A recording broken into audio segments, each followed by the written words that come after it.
Welcome back to another episode of United We Stand. तो देखते ही देखते यूरो में 10 दिन हो चुका और उसी के साथ आपका मैच डे 3 भी शुरू हो चुका है, जहां पे ग्रुप ए में मैच डे 3 कंप्लीट हो गया है और अभी ग्रुप ए की फाइनल स्टैंडिंग हम लोग के सामने आ चुकी है। तो कल ऐसे ही दो मैच एक साथ थे, जहां पे एक मैच था जर्मनी वर्सेस स्विट्जरलैंड और दूसरा मैच था स्कॉटलैंड वर्सेस हंगरी। तो पहले जर्मनी और स्विट्जरलैंड के बीच जो मैच है उसके बारे में बात कर लेते हैं। तो कल जर्मनी का परफॉर्मेंस आप कह सकते हो कि ओवरऑल अगर बात करें तो उतना कन्विंसिंग नहीं रहा। क्यों? क्योंकि जर्मनी पहले दो मैचेस में जैसा खेल चुके थे against Scotland and against Hungary, वो देखने के बाद हम लोग का एक्सपेक्टेशंस थोड़ा बढ़ गया था फ्रॉम जर्मनी। और उसी के साथ वो दो परफॉर्मेंस आप कह सकते हो थोड़ा फ्लॉलेस एंड कन्विंसिंग परफॉर्मेंस था, जहां पे उनको कंफर्टेबल विक्ट्रीज मिले थे। लेकिन ये मैच में वो चीज नहीं दिखा और वो नहीं दिखना थोड़ा नॉर्मल भी है। क्योंकि जर्मनी के सामने ये मैच में था स्विट्जरलैंड और Switzerland is a very very hard team to beat. Switzerland की अगर आप पिछले 38 मैचेस देखे तो उसमें वो लोग सिर्फ एक ही बार हारे हैं और सब लोग को याद ही होगा कि लास्ट वाले यूरो में भी स्विट्जरलैंड कैसे खेले थे फ्रांस के अगेंस्ट में। उस मैच में वो लोग कमबैक करके फ्रांस को एलिमिनेट किए थे। तो इसीलिए स्विट्जरलैंड को आप हल्के में नहीं ले सकते and Switzerland is a much much better opponent than Hungary and Scotland. Germany के पास जो क्वालिटी है वो ऑब्वियसली थोड़ा बेहतर है देन स्विट्जरलैंड, लेकिन स्विट्जरलैंड के पास एक चीज है वो कल हम लोग को फिर से देखने को मिला, वो है कि उनका अपने सिस्टम के ऊपर उनको पूरा भरोसा है और वो चीज वो लोग एग्जीक्यूट कर पाते हैं फील्ड में जाके। उन लोगों का प्लान तो क्लियर था कि जर्मनी के पास बॉल पोजीशन रखने देते हैं, हम लोग अपना डिफेंसिव जो शेप है बैक फोर में वो हम लोग मेंटेन करेंगे, उसके साथ जब भी मौका मिलेगा हम लोग ट्रांजिशन में जाएंगे एक क्विक काउंटर अटैक के लिए और उसी के साथ अगर मौका मिले तो हम लोग गोल स्कोर करेंगे। तो ये क्लियर कट प्लान लेके ही स्विट्जरलैंड कल पिच पे उतरे थे और उसके बाद स्विट्जरलैंड ने अच्छा डिफेंड किया। आप कह सकते हो कि majority of portion of the match सिवाय लास्ट वाला जो गोल स्विट्जरलैंड ने कंसीड किया है 90 मिनट के बाद, मतलब स्टॉपेज टाइम में, उस टाइम को छोड़ के उसके पहले आप कह सकते हो कि majority of the part Switzerland की डिफेंस बहुत बढ़िया खेल रहे थे। स्विट्जरलैंड डिफेंस अच्छा कर रहे थे और उनका कोऑर्डिनेशन जो मिडफील्ड के साथ डिफेंस और उसके साथ जब काउंटर कर रहे थे ट्रांजिशन में, तब अपफ्रंट जो जो प्लेयर्स खेल रहे थे इन सारे प्लेयर्स के बीच आप कह सकते हो कि कोऑर्डिनेशन बहुत बढ़िया था।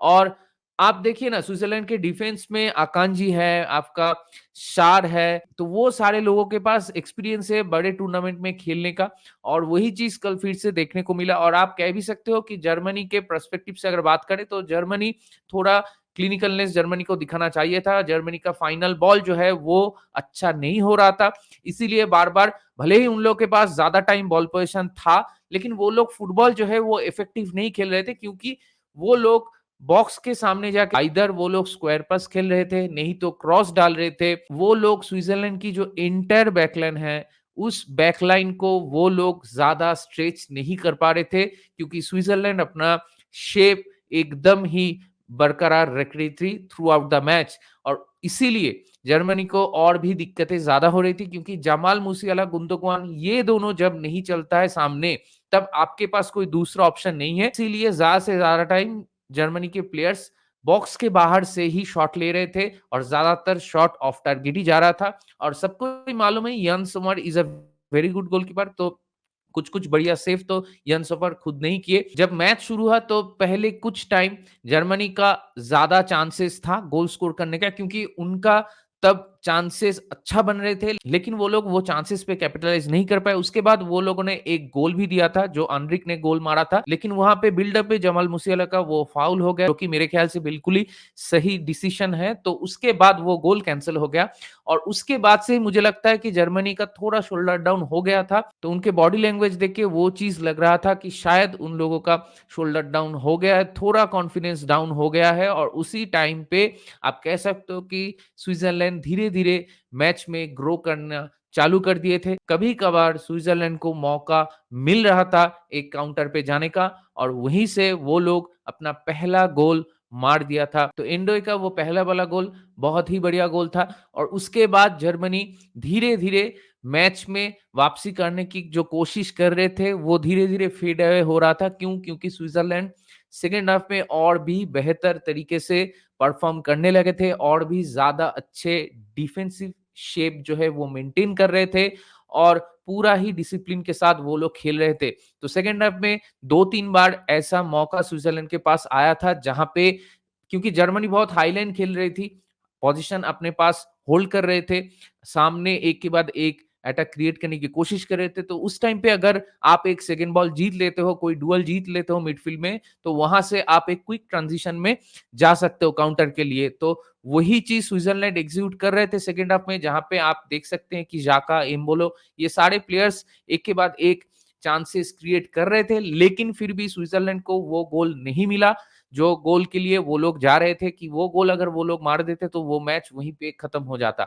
यहाँ पे मैनुअल नॉयर को भी आपको दाद देना होगा, आपको मैनुअल नॉयर को भी बहुत प्रेज़ करना होगा कि सबको ही मालूम है कि he is a legend, he is a world class player और वो चीज़ कल फिर से देखने को मिला क्योंकि देखिए जर्मनी वो फुलक्रूग आया तो ऑब्वियसली हम लोग सोच रहे थे कि अभी कुछ हो सकता है क्योंकि फुलक्रूग के पास वो आप कह सकते हो कि वो एक्स्ट्रा एज है कि वो क्लच मोमेंट प्रोड्यूस कर सकता है, उस पे कैपिटलाइज़ कर सकता है, जो कि उसने किया स्टॉपेज टाइम में। लेकिन उससे ठीक पहले जो मैनुएल नोयर ने उससे 3-4 मिनट या 5 मिनट पहले मैनुएल नोयर ने एक सेव किया था, जाका का एक शॉट, जो कि उसने बॉक्स के बाहर से लिया था और वो बॉल कर्ल होके गोल के अंदर जा ही रहा था। बॉल का ट्रैजेक्टरी जब दिखा रहा था, तो बॉल बाहर से गोल के अंदर आ रहा था और वो मतलब it is a brilliant brilliant save from Manuel Neuer. तो मैं तो कहूँगा कि वही टर्निंग पॉइंट है, अगर वो गोल हो जाता तो जर्मनी कल मैच में वापसी करना लगभग नामुमकिन हो जाता जर्मनी के लिए और दूसरी तरफ वो गोल सेव करने के बाद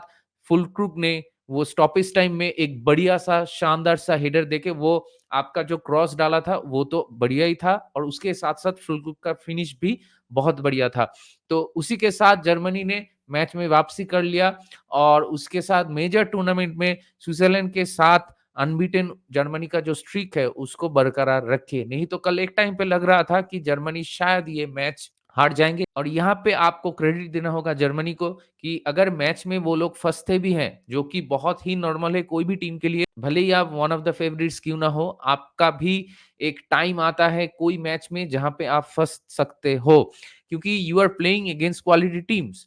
तो इसीलिए मैं ये कहना चाहूँगा कि जर्मनी को कल देख के एक चीज़ अच्छा लगा कि अगर वो लोग फँसते भी हैं, तो वो लोग के पास वो इंटेंशन है मैच में वापसी करने का और वो लोग हार मानना नहीं चाहते। तो इसीलिए वो लोग का वो इंटेंशन, वो कैरेक्टर कल मैच में दिखा और एट द एंड वो लोग 1-1 कर लिए थे। तो अभी यही देखने वाली बात होगी कि राउंड ऑफ 16 में जर्मनी के सामने कौन आता है। अगर जर्मनी के सामने अभी कोई स्ट्रॉन्गर टीम भी आता है स्विट्जरलैंड से, तो उस टीम को जर्मनी कैसे हैंडल करता है, वो देखने वाली बात होगी और फुलक्रूग को क्या नागलस्मैन स्टार्टिंग 11 के साथ शुरू करेंगे, ये भी देखना होगा क्योंकि काई हैवर्ट्ज पहले मैच के बाद मतलब स्कॉटलैंड वाला मैच के बाद काई हैवर्ट्ज उसका जो परफॉर्मेंस है वो उतना डिसेंट नहीं रहा। कल उसका परफॉर्मेंस पुअर ही था। उससे पहले हंगरी वाला मैच में उसका परफॉर्मेंस ओकेइस था। तो यही देखने वाली बात होगी कि राउंड ऑफ 16 में फुलक्रूग के साथ क्या नागलस्मैन शुरू करते हैं क्योंकि ये बात तो तय है कि जब फुलक्रूग पिच पे आता है तो वो एक टारगेट मैन की तरह खेलते हैं और उसको अगर आप बॉल फिट करो तो वो फिनिश करते हैं। तो इसीलिए वो एक एक्स्ट्रा एज तो इस जर्मनी टीम को ऑलवेज प्रोवाइड करते ही हैं। तो हम लोग देखना चाहेंगे अगर फुलक्रूग के साथ नागलस्मैन शुरू करते हैं तो जर्मनी उस टाइम पे कैसे मैच को हैंडल करते हैं, कैसे गेम मैनेज करते हैं। तो ये सारे देखेंगे कि आगे जाके क्या होता है। और दूसरी तरफ अगर स्विट्जरलैंड की बात करें तो कल वाले मैच के बाद I think Switzerland will be little bit of heart broken क्योंकि वो लोगों को एक टाइम पे लग रहा था कि वो लोग मैच जीत जाएंगे, वो लोग मैच से 3 पॉइंट निकाल के ग्रुप टॉप कर ही लेंगे, लेकिन एट द एंड वो लोग गोल कंसीड करके अभी सेकंड नंबर में ही फिनिश कर रहे हैं। तो एज सच स्विट्जरलैंड के लिए ये कोई ज़्यादा मुश्किल की बात नहीं है, लेकिन एट द सेम टाइम वो लोग थोड़ा डिसअपॉइंटेड होंगे कि वो लोग सोचेंगे कि पूरे ही मैच के लगभग आप कह सकते हो कि 90 मिनट्स तक ही वो लोग बढ़िया डिफेंस कर रहे थे, लेकिन स्टॉपेज टाइम में आके वो गोल अगर आप कंसीडर करते हो तो ये थोड़ा मॉरली आपके ऊपर अफेक्ट कर सकता है। तो अभी यही देखने वाली बात होगी कि स्विट्जरलैंड राउंड ऑफ 16 में जाके प्रेशर को कैसे हैंडल करते हैं। इसके बाद चलिए बात कर लेते हैं स्कॉटलैंड और हंगरी के बीच जो मैच था उसको लेके। तो देखिए ये जो मैच था, ये मैच मोर और लेस एक बोरिंग मैच ही था, सिवाय लास्ट 10 या 15 मिनट को छोड़ के, क्योंकि पहले हाफ में दोनों ही टीम बोगस खेल रहे थे और उसके साथ स्कॉटलैंड पहले हाफ में मतलब एक भी चांस क्रिएट करने की कोशिश ही नहीं की, एक भी शॉट नहीं लिया उन लोगों ने। उन लोगों का एक्सजी था 0.00, जो कि बहुत रेयर है। यूरो में अभी तक ऐसा तो कोई मैच में देखने को नहीं मिला कि पहले हाफ के बाद कोई भी टीम का आपका shot on target 0, total attempt 0, XD 0.00। तो स्कॉटलैंड का ऐसा था पहले हाफ में। स्कॉटलैंड बॉल ज़्यादा अपने पास रख रहे थे, पोजीशन अपने पास रख रहे थे, लेकिन एट टाइम्स हंगेरी को जब भी मौका मिल रहा था तो ब्रेक में हंगेरी स्कॉटलैंड को पनिश करने की कोशिश कर रहे थे और ये ट्रेंड सेकंड हाफ में भी बरकरार रखा हंगेरी ने, क्योंकि सेकंड हाफ में भी स्कॉटलैंड एक वाहियात फुटबॉल ही खेल रहा था। मतलब आप देखिए ये मैच दोनों ही टीम के लिए डू और डाई सिचुएशन था कि स्कॉटलैंड को अगर अगले राउंड में जाना है तो स्कॉटलैंड को 3 पॉइंट चाहिए। तो कल वो इंटेंशन नहीं दिखा मुझे स्कॉटलैंड से और उन लोगों से वो लैक ऑफ क्वालिटी भी दिख रहा था, लैक ऑफ कंपोज़र भी दिख रहा था और bad decisions here and there वो लोग हमेशा ही ले रहे थे, क्योंकि अगर वो लोग हंगरी के बॉक्स में चले भी जा रहे थे तो आप कह सकते हो कि अगर आपके पास 2 ऑप्शंस हैं जहां से आपका गोल कन्वर्ट करने का चांसेस ज़्यादा है, तो उन ऑप्शन पे आपको पास खेलना चाहिए, ना कि अकेले ही टेक ऑन करके आप हर वक़्त शॉट ले रहे हो। तो जो चार्ली एडम्स कल कर रहा था, वही चीज़ मैं बोल रहा हूँ और सिर्फ़ चार्ली एडम्स नहीं, स्कॉट मैकटोमिने, आप जिनका भी नाम ले सकते हो, ले लीजिए। पूरे ही स्कॉटलैंड टीम का जो फुटबॉल था, वो एकदम वाहियात फुटबॉल था। कल के मैच से वो लोग कुछ भी डिज़र्व नहीं करते थे, ड्रॉ भी डिज़र्व नहीं करते थे। मेरे ख़्याल से Hungary was a much better team. आप कह सकते हो कि फर्स्ट हाफ में दोनों ही टीम इवन था, लेकिन सेकंड हाफ में जब लास्ट के 15 या 20 मिनट आए तो तब हंगरी से वो इंटेंशन हम लोग को और भी ज़्यादा देखने को मिला। हंगरी स्कॉटलैंड को गोल मार ही सकता था पहले, अगर उनके पास थोड़ा अप टॉप आपका क्वालिटी रहता। लेकिन फिर भी मैच में एक वक़्त आता है जहाँ पे एक गोलकीपर के साथ, स्कॉटलैंड की गोलकीपर के साथ एक कोलिशन में वारगा का एक खतरनाक इंजरी हो जाता है, तो उस टाइम पे देख के समझ में नहीं आ रहा था कि एक्चुअली में क्या हुआ है। देख के तो लग रहा था कि वो अनकॉन्शियस है और हम लोग को फिर से लास्ट वाले यूरो का वो मेमोरीज़ याद आ रहा था जब एरिक्सन के साथ वो चीज़ हुआ था। देखिए फुटबॉल का क्रेज़, यूरो का क्रेज़, ये मैडनेस, ये एक तरफ, और प्लेयर की हेल्थ वो ज़्यादा इम्पोर्टेंट होता है कि आप मैच में एंटरटेनमेंट होगा, मैच में एक्साइटमेंट होगा, आप मैच में अपना जी-जान लगाएँगे, कोशिश करेंगे जीतने के लिए, वो सब मुझे मालूम है। लेकिन अगर किसी को कुछ हो जाता है, तो वो बड़ी अनफॉर्च्यूनेट चीज़ हो जाती है, जो कि कोई भी प्लेयर डिज़र्व नहीं करता। तो कल वो वाला इंसिडेंट के बाद हम लोग थोड़ा टेंशन में आ गए थे। उसके बाद जब मैच खत्म हुआ, तो मैच खत्म होने के आधे घंटे के अंदर ही न्यूज़ आ गया, वो अभी कॉन्शियस है और उसको अभी हॉस्पिटल में ले जा रहे हैं वो लोग। तो I wish him a speedy recovery और मैं चाहूँगा कि वो जल्दी से ठीक हो जाए और जल्दी से हम लोग को फिर से उनको खेलते हुए देखें। तो ओवरऑल अगर बात करें तो कल हंगेरी के लिए ये एक फिनोमिनल विन था, ये एक हिस्टोरिकल विन था। वो लोग स्टॉपेज टाइम में जब कॉर्नर के लिए पूरा ही स्कॉटलैंड का टीम चढ़ गए थे, तो तब वो लोग एक काउंटर पे हिट कर दिया और दे ट्रूली डिज़र्व इट। और मेरे ख़्याल से और उस इंसिडेंट के बाद तो और भी लोग इमोशनल हो गए।